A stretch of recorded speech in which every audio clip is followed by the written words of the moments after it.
channel. So I'm back with another makeup tutorial today. So in this video I'm gonna be doing this look, and I have this new palette with me for my eyeshadow, which is I use for this look.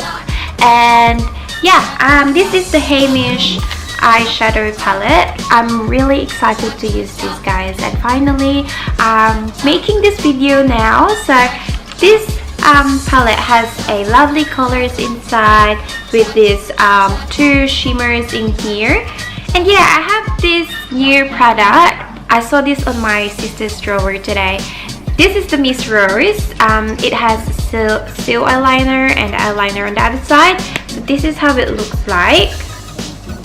That's the eyeliner, guys.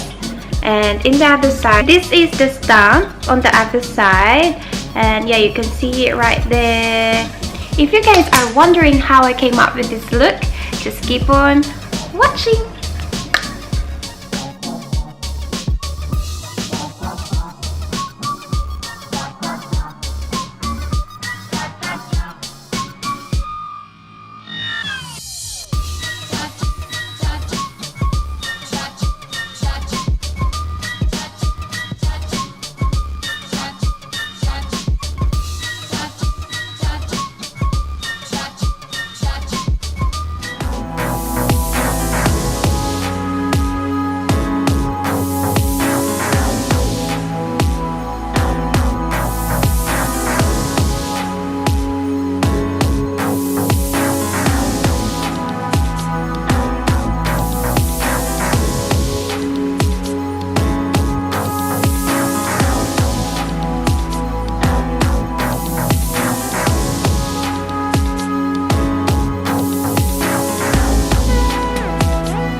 So yeah, that's gonna be the end of this video, and I hope you guys enjoyed watching it. I really had fun doing it, especially I'm using a new product. The HEIMISH is it's fine.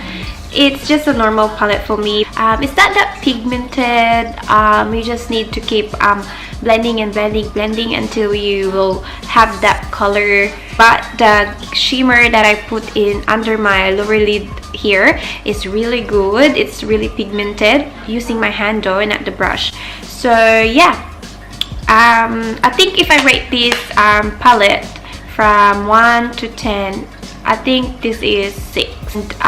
For the stamp again, it's really good as well. It's so easy to use. I just stamp it and that's it. So but you have to be careful because it has to be dry before, you know, touching it, or else it will go everywhere. So yes, I really love this product. This one, I haven't tried the other stamp like this, so this is the first one that I use. I'm not really sure if the other one is really good or not, so I'm not really sure, but I'm gonna rate this maybe 7 out of 10. So yeah, and by the way, all the products that I use today is gonna be on the screen, so I'm gonna put it there for you guys so you can see what I use, what's the name, whatever. So yes, and if you have any products do you want me to try, maybe you can leave it on the comment box below. So yes, thank you guys for watching, and I hope to see you guys on my next one.